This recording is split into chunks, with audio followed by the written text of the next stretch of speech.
Over the past couple of weeks, this happens to me a lot. As we'll be in some series. We did our 40 days around attributes of God, and that sort of opens up these other doors that I'm kind of intrigued by, and we spent some time talking about things that God calls Himself that maybe feel a little bit more obscure to us, and yet they're really significant. We should pay attention to anything that God says about Himself. And so we talked about how, He's slow to anger. And then last week we talked about this title that Jesus speaks of Himself that we just don't often think about that often. We've heard it. It's familiar to us. It's that He is the Lord of the harvest. And so as we looked at what does it mean to the Lord that He calls Himself the Lord of the harvest, something happened is I realized, there's another title that's really similar to that He gives to Himself, or at least it's sort of in the same, framework. And it's one that I know I've heard, I know, but I just haven't really spent that much time thinking about. Because it's not just a matter of here's something that's important to Jesus, but that He actually names Himself with this. Have you ever taken some time to stop and ponder that Jesus calls Himself not just the Lord of the harvest, but He also calls Himself the Lord of the Sabbath? This isn't just something that is important to Jesus. Sabbath isn't something that matters a whole lot. Hey, everyone, I want to teach you and tell you about some important things about Sabbath. But He actually calls Himself, He names Himself Lord of the Sabbath. It's found in Matthew 12. It's found elsewhere also in the Gospel of Luke. And we're going to look at Matthew 12 today, because as we take a little bit of time to pay attention to this name that He gives Himself, what we find is that there are depths here that probably if we don't pay attention to, we will miss entirely.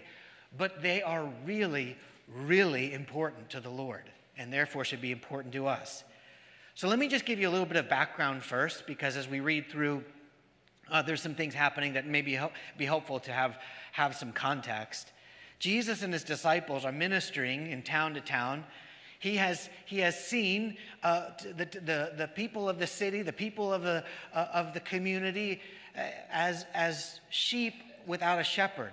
This was when He pointed out that He's the Lord of the harvest. He sees people and says they're harassed and helpless like sheep without a shepherd, and he's noticing that each one of them represents a community, represents a family, represents a town or a village, and He sees them, and He sees not only them, but He sees through them into whole, small groups of people, and He's concerned for them. And so he says, pray to the Lord of the harvest to send workers. And as they are ministering from place to place, the disciples and Jesus are walking along, and it's hard work. I mean, ministry is hard work. It takes a lot out of you, especially if you happen to be, I'm sure some of those disciples were kind of introverted guys, and we were just going to follow Jesus, and here we are in all these towns and having all these wild experiences and working really hard alongside, and then, of course, to move from those towns and villages to one to the other is a whole lot of walking, and so they're just spending a ton of energy, and as they walk along, they're exhausted, and they're tired, and they're hungry. And they're probably hangry too. I'll bet you there's some little spats and some little arguments that are stirring up, little dust-ups among the disciples. And Jesus goes, something? We need to stop and get something to eat. And so there's no Sheets or Wawa around, but they do sort of pull off. They stop for a pit stop. And what happens? How do you do that? You walk past a field and everyone stops, and you go over to the field, and you get some of the grain, if it's kind of ripening there on the head of the grain, or maybe it's some ears of corn. I don't know exactly what it was, but they walked past a field that was ripening, and it was explicitly allowed in the law. Wasn't stealing.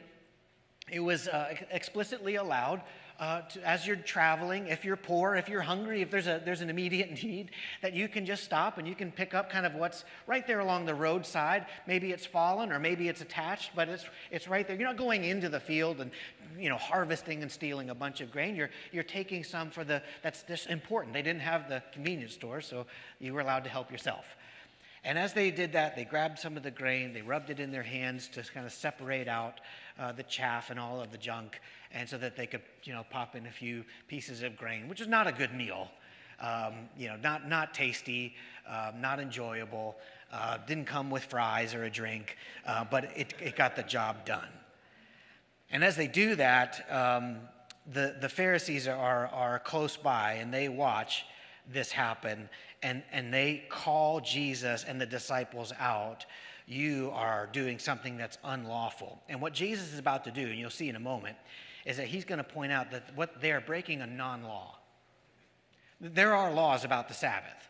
There are laws about what you can and can't do on the Sabbath that God gave, but then there's an entire, much, much bigger set of unwieldy, top-heavy laws that are designed to sort of keep anyone from accidentally breaking the Sabbath, but eventually they grow and they grow and grow. They're not God-given, they're man-made by people in power, and they begin to realize along the way that if we're allowed to make up laws to keep people from breaking God's law, then we end up in a lot of control.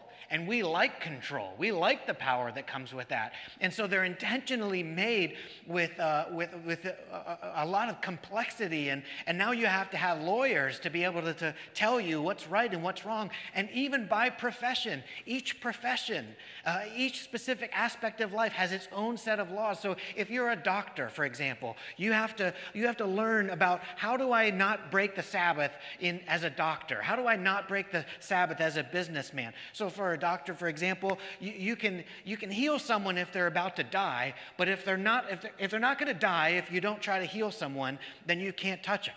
It's built into the whole story of the Good Samaritan and why the folks pass by. But anyways, Jesus sees that they're being accused of breaking a non-law. Speaking of kind of extra loopholes and extra rules to try to make it all work, I didn't know this until a few months ago. I came across an article. Maybe you're aware of this, but around the city of Manhattan, there is about an 18-mile wire. It's sort of like a fishing line almost, that is unbroken and almost unnoticed by everybody in there except for some. And it goes from pole to pole, and it encircles a massive amount of space in Manhattan.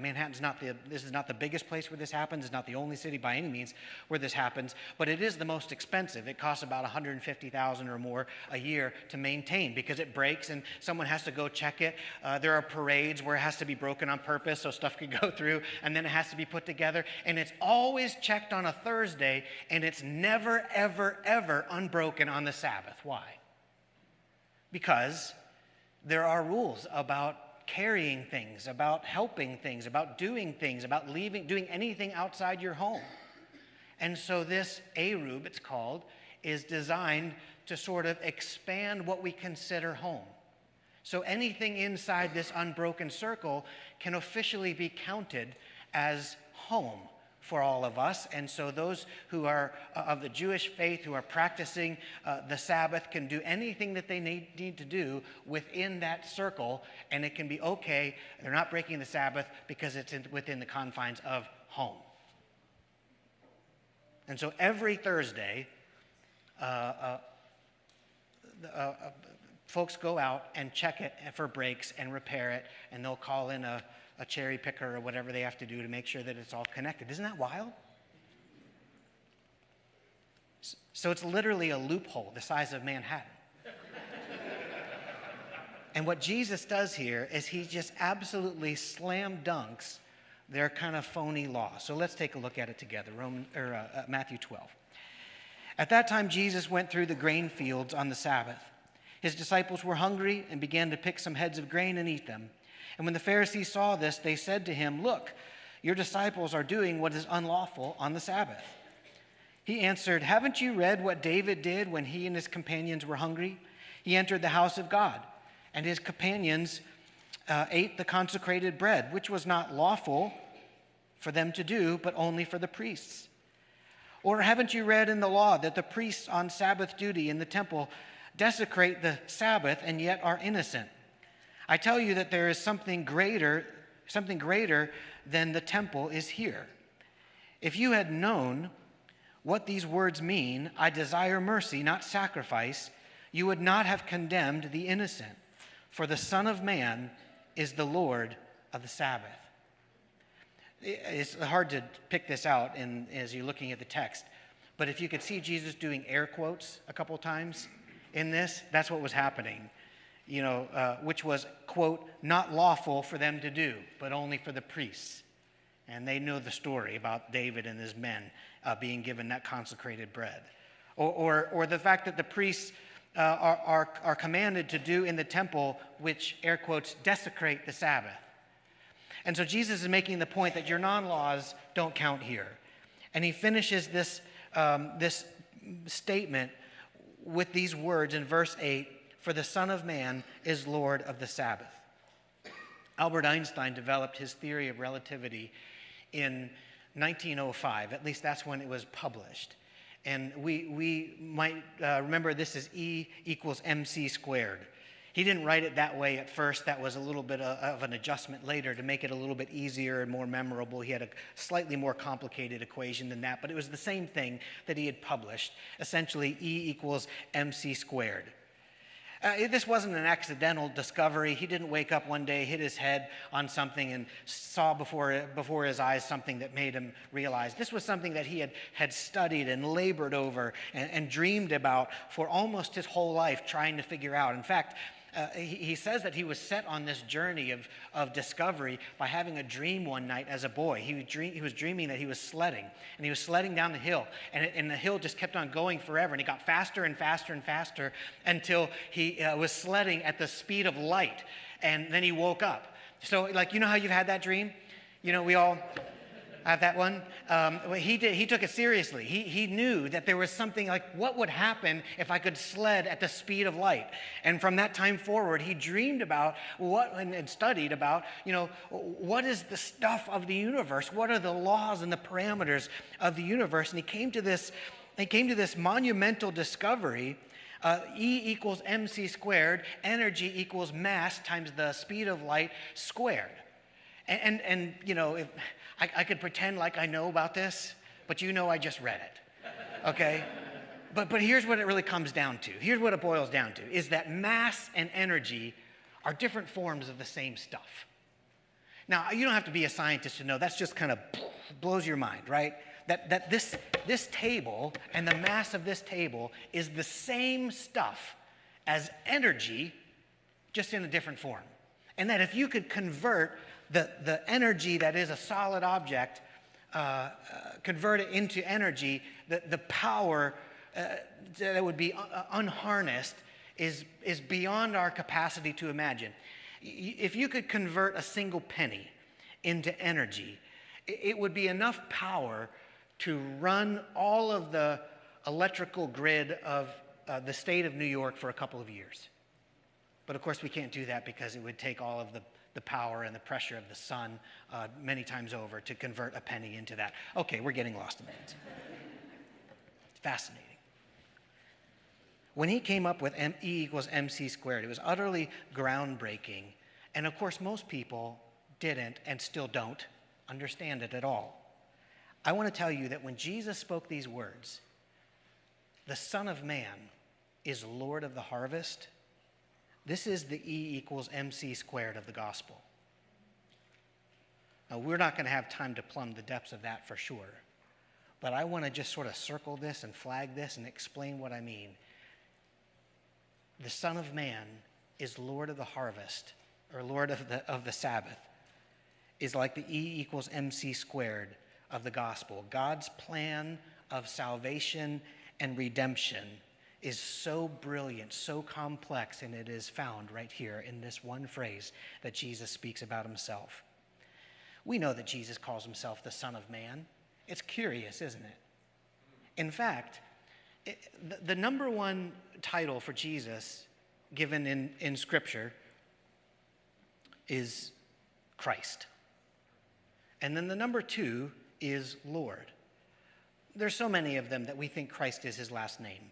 You know, there are a whole bunch. But the third one is Son of Man. It appears almost 90 times in the Gospels, and 80 of them are Jesus speaking of himself. 80 times Jesus says of himself, he's the Son of Man.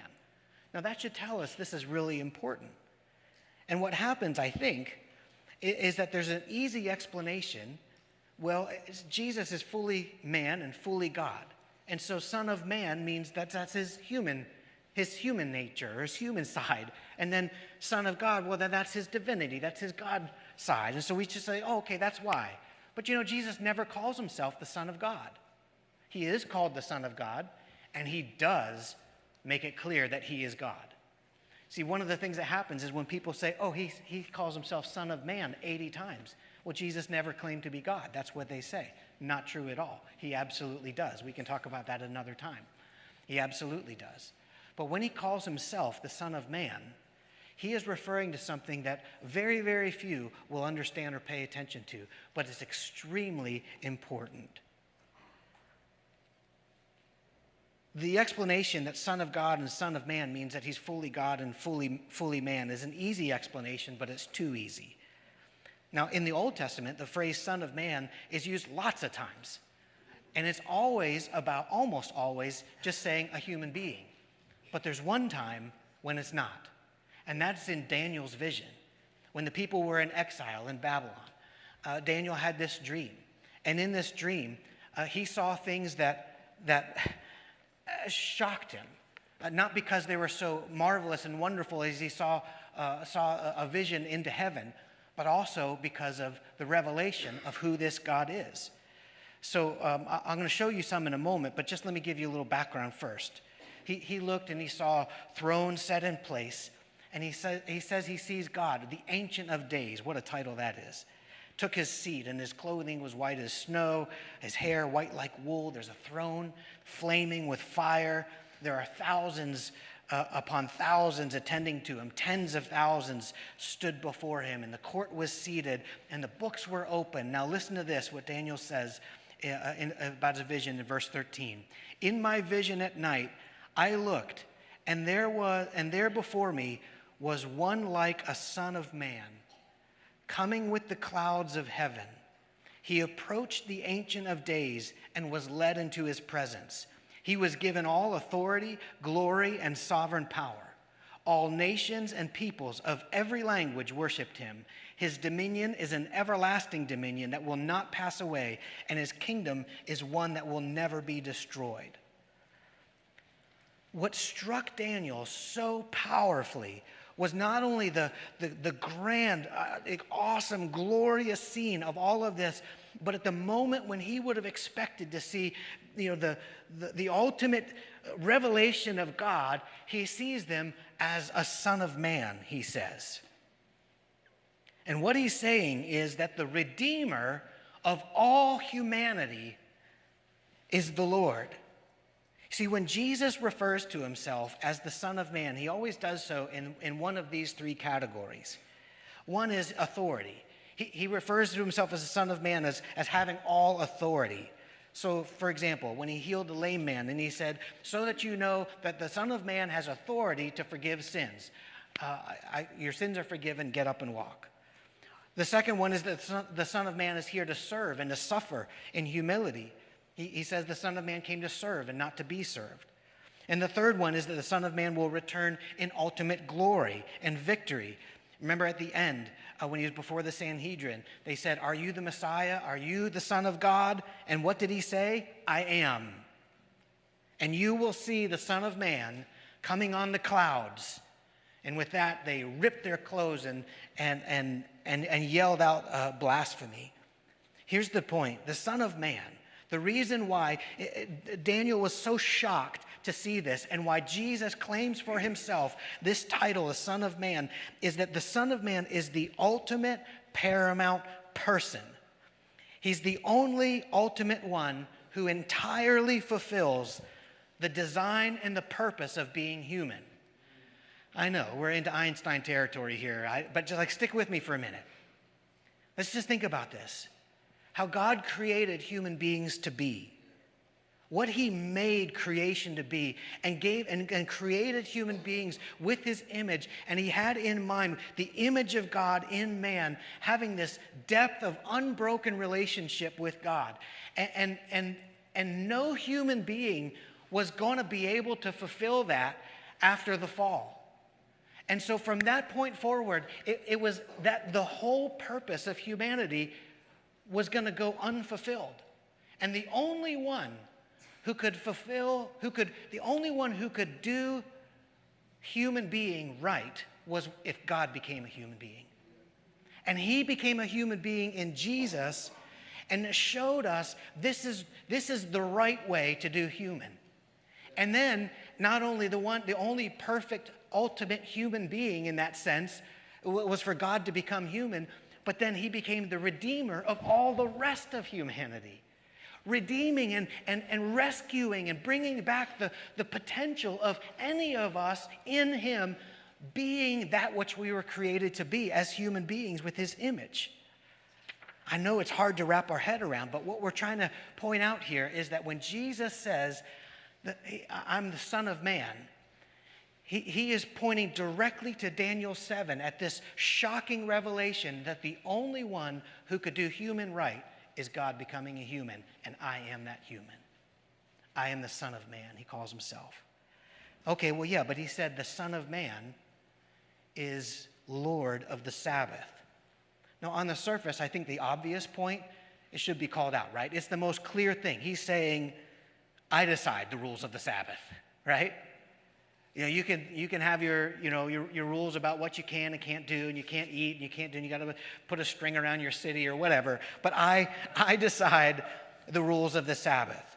Here's the point. The Sabbath did not begin with the Ten Commandments. The Sabbath did not begin with the law that was given to the people after they had been redeemed from Egypt. No, the Sabbath came from creation. And so when he says, I'm the Lord of the Sabbath, he is saying, I'm the Lord of creation. I was there.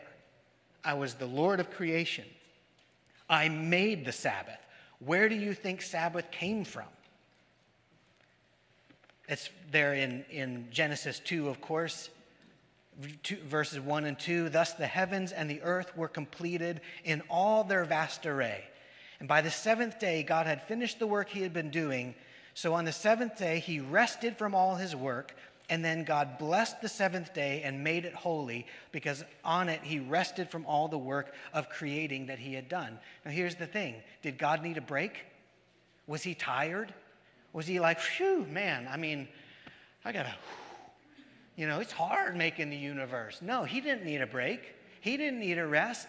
He didn't do it for him. He did it for us. Jesus echoed this later when he said the Sabbath was made for man, not man for the Sabbath. God made the Sabbath on that day. Here's why, is because after creating all of this incredible space and creation and beauty and wonder of the whole world and placing mankind in it, he wanted us to be able to enjoy it with him. And so he said, we're going to stop the work. And we're going to stop the work on this day because I don't want you to just think that from now on, everything that happens in this creation is just working and tending and taking care. I want us together to just stop and enjoy. And so he stopped and he blessed this day. He made it special.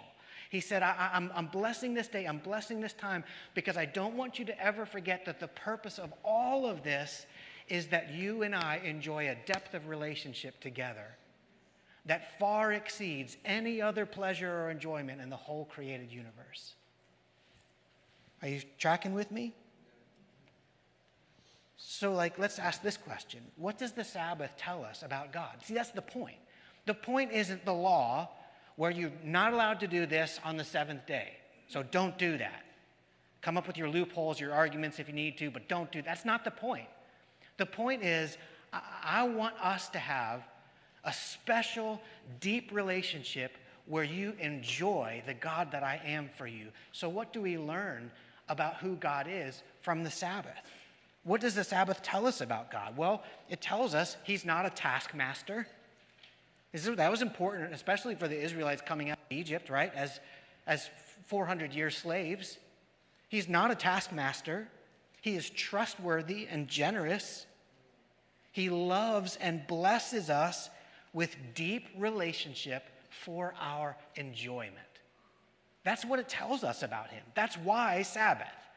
It's not just so that we don't wear out. That's a good reason. A lot of wonderful things have been said and written and taught about Sabbath and how we need it because we're not, we can't carry on forever. All of those things, that's great. But why was it made to begin with? It was because I want you to stop and enjoy me above all the other things that I've made and that we do. So he's trustworthy, generous, loves and blesses us with deep relationship for our enjoyment. The day of rest that God made is a gift for us, and it's about him, the giver. And if you look in those same verses there around the creation of that Sabbath day, that rest day, what we see is that God gives us everything. He gives us his own breath of life, and that's how we become a living being. He gives us everything that he created to rule over it. He gives us freedom to enjoy all the wonderful things and to do good work. Do you know that work was not a result of the fall? That work wasn't the unfortunate outcome of sin? No, that work was a blessing. It was given to us to tend and care for the garden, to enjoy it. But I don't want you to think that all of this is just about all of that work, as good as it is. It's about us being together. And so once every 7 days, I want you to just stop and just enjoy being together. And if sin had never broken that, then to this day, if sin hadn't broken it, then we would be enjoying every single aspect of life and creation. And that enjoyment would be best and most fulfilled in that deep relationship of just enjoying God. But when it was broken, we lost and forfeited all of that. What does the Sabbath tell us about us? It tells us you are empowered, but you're not infinite. It tells us you have dominion, there's a call on you, but you are not in command. You are free, you are not independent. And sin flipped that around and said, no, we're self-sufficient, we're in command, and we're independent. And so we lost the blessing of being empowered, having dominion, and being free. The purpose of Sabbath is to rest and enjoy God. But how can we enjoy God when we're at war with him? How could anyone enjoy God when we're his enemies? When there is such ruthless hatred, rebellion in our hearts against the God who gave us all of that for our enjoyment, how can we enjoy him? When sin came into the world, we lost everything. We forfeited everything. And we gave up the very purpose of being human, to just enjoy God. And the result is no peace. Even Sabbath, for those who have followed it over the years, well, it involves rest, but it does not bring peace. It became, as it was right there in that moment as Jesus and his disciples were walking, it became nothing more than a law. And what are we if not lawbreakers? So the very thing that was made for our enjoyment of God becomes a trap for us, and there is no peace in it. What Daniel saw in his vision shocked him. Sure, it's amazing, all of the incredible glory of this scene of heaven.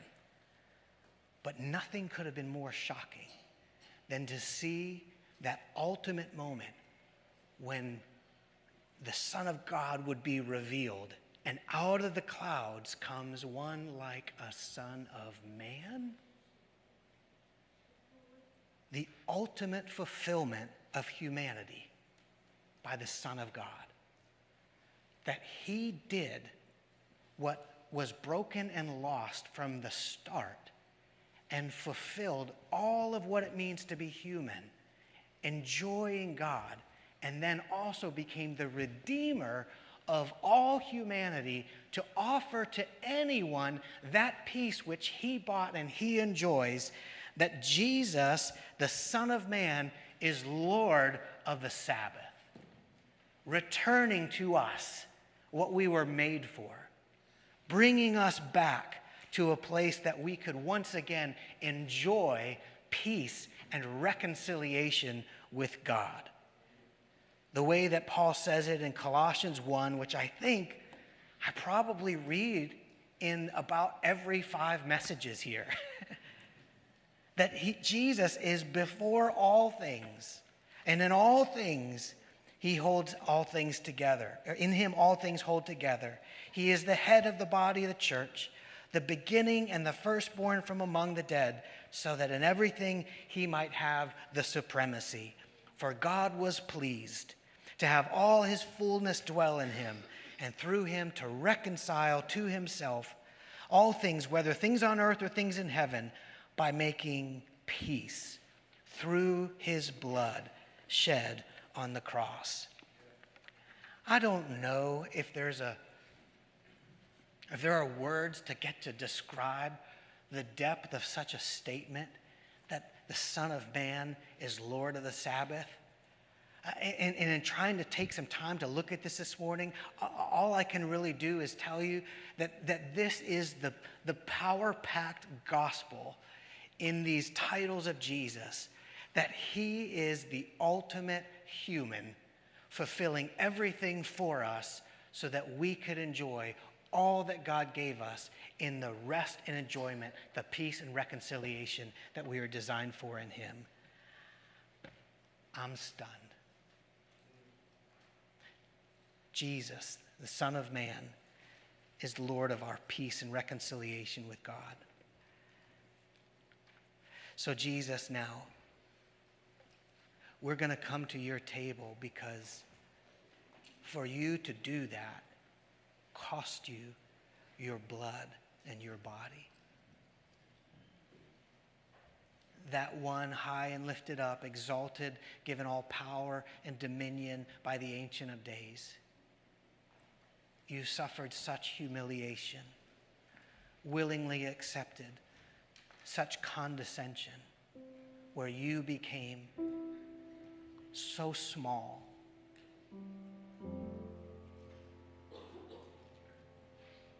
In human form, yet fulfilling what it means to be human, to have that kind of relationship with our Creator, and redeeming for us an open door to have peace with God again.